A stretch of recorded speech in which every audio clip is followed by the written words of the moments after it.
athletes and movie stars and all that crap. It's the only time they brought those people in. Now they need them on their regular shows on an everyday basis because they can't hold up ratings anymore. You know, I want to know who booked that little spot right there in the show. If I find out who that was, I just want to punch him right in the face. Are you kidding me? You have 3 hot chicks and they're discussing, you know, with their high IQ that who bought Raw. And the names that they threw out. Jesus Christ. Anyway. Well, maybe they're trying to target a smaller group, a smaller audience. Yeah. Well, a smaller age audience. They're called 7-year-olds. Yeah, maybe that's what they need. Or maybe it's the horny little 12, 13-year-olds that just want to look at the girls in their racks. Then they went ahead and they recapped the attack on Batista. Now, this is the part where I said I was going to get to. They showed photos of the surgery. Right. I couldn't help to notice that these photos look awfully familiar from his last injury. And his last surgery. Yes. This was bull. And until Batista held up a newspaper showing the actual date or something that could to confirm that and he did surgery. I'm going to believe the little spin-off that I think is that he failed a drug test and they're trying to keep quiet on it. I wouldn't doubt that. You got your biggest star. Yeah. Well, they don't want to lose him. They don't want to lose him. Hell no, they don't want to lose him. I guarantee you, him, John Cena, and Triple H all can take drugs and walk out clean. Oh, especially Randy Orton. Who I don't think Randy Orton will get that much pull. Well, from what I understand, that the WWE is trying to say that he's on his first strike, and actually he's on his second. He's, I think, actually on his third. He's already pretty much done. He's done a lot of crap backstage. He's even done some stuff at the headquarters. They can get rid of Orton. I can care less. I think they push him very slow just because they kind of like what his dad's done for the company, so they give him a lot of chances.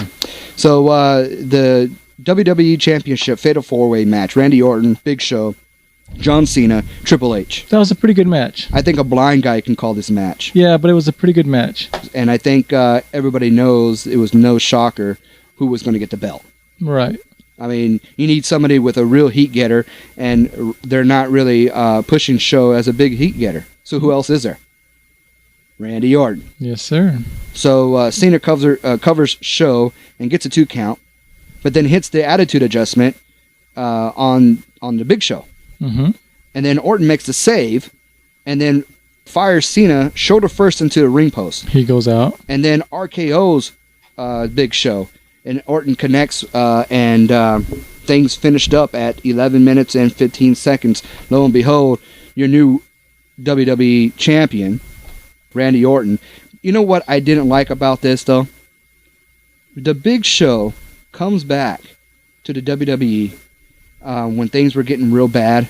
Right. And he has yet to win a championship belt. They really, really made him look bad. Are you serious? 2 finishers in a row, and they pin him out of all people. Why not Triple H?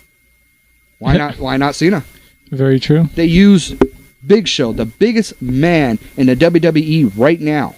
Well, that's how they always use Big Show. They use him as a stepping stone to show how good people are. If you can beat the big monster, you're that great. I tell you what. But he's not the monster anymore, like you said.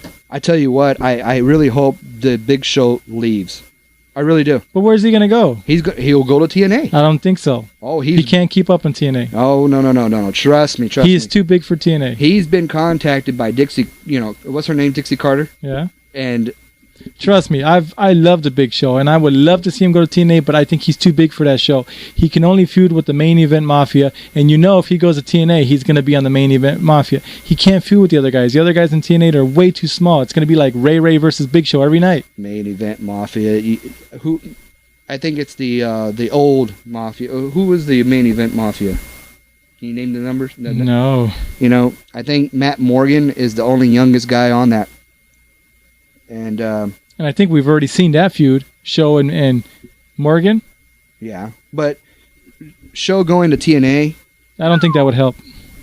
Really? I don't think so. The way they're pushing Big Show right now, though, as crappy as they're making him, as just like you said, how they're just making him get pinned, and he's not impressive enough to go to TNA to grab ratings. But can you imagine him invading TNA and just You know, it would be impressive if he invades TNA and breaks up the main event Mafia. I think so. I think so, because I think the main event Mafia right now on TNA is being dragged on too long. And then do a shoot on the WWE. I wouldn't mind that at all. If they do something like that, it'd be great. But if they go to the TNA and add them to the main event Mafia, you got NWO all over again. Yeah. TNA is done. Yeah. I don't think Big Show's gonna fit in there. No, I don't think so. I think Big Show would just be a tweener and just destroy. You need somebody who's got pop right now. Someone who's got a lot of fans watching him and is ready to move on. Like Ray Ray. You can get Ray Ray to TNA, you guarantee you got a golden ticket to TNA. So going back to that match, here's a sound clip of that match going on right now. A match. Randy Orton is again the WWE champion, and the looks on the face of John Cena, the face of Triple H tell the story. Yeah, but by the way, the face on Triple H, he's probably saying to himself, "Yeah, don't worry, I'll win the belt." No, he's just like, shoot, I should have been on vacation right now. He didn't look like he wanted to be there after that match. He put up a good match. They all did a good match. I thought the match was great. But after the match, they all felt like that wasn't good enough for them. You could tell like something was missing for each one of those wrestlers after that match. But they did their job well, and they entertained me because I thought the match was pretty good.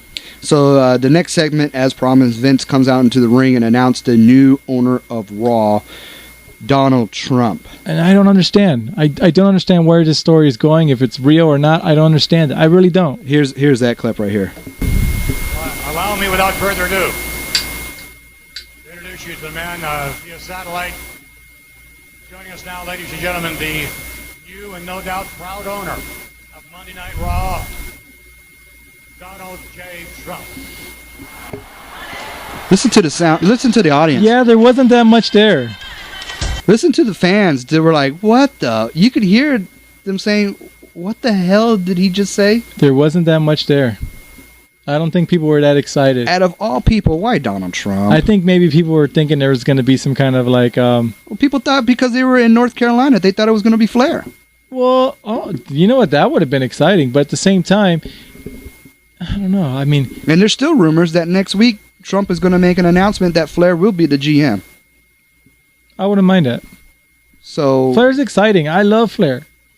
I'm tired of seeing him wrestle right now because I'm afraid he's just going to take one of those bumps and it's going to be bad news. Well, but I love him on the mic, man. He gets me excited. I get confused between Ric Flair and Brett Favre. Both don't know how to stay away. But can you blame him? But I mean, those are the kind of people you would want in your roster, I would believe. I'd rather have those kind of people who keep coming and do whatever it takes to make the ratings or to make the show great than those people who keep coming back because they know they can and they're just going to get that easy money and half-ass it. But how many times are you going to say, I'm going to leave and I'm going to retire? Yeah, but at the same time, you have to think about it. Is that written for him? I don't know, man. I like it. Ric Flair's coming back, if he is. So what they did, and here's my next exposure spot, and please, people, please tell me you didn't fall for this, but it was a pre-recorded tape. You could tell because if they try to do a live feed, you could tell from the previous live feeds that they had on that godforsaken show that you could tell it's a live feed. Donald Trump had this low, vivid, lighting about him that looked like a movie camera instead. And, Vince tried to sell it off, which... Vince did do a good job in the ring, try to show compassion, try to get the people to feel sorry for him. But he tried to argue with a pre-recorded tape with Donald Trump, and it just looked awful. I'm going to have to agree right there. I don't think Vince McMahon even pulled that off to make it look real. No. I mean, I've seen him do some better stuff. Like when he was bringing in NWO, he actually looked like he was scared and like he was bringing in to really destroy his company. On this segment here, I was I was kind of laughing. I was like, dude, you're kind of losing your little acting skills there, buddy. Oh, God. And it just pisses me off. I'm very upset about that whole part right there and your ECW match ruined Raw for me. Everything else was great. This part I really started to skip in on my TiVo. It just,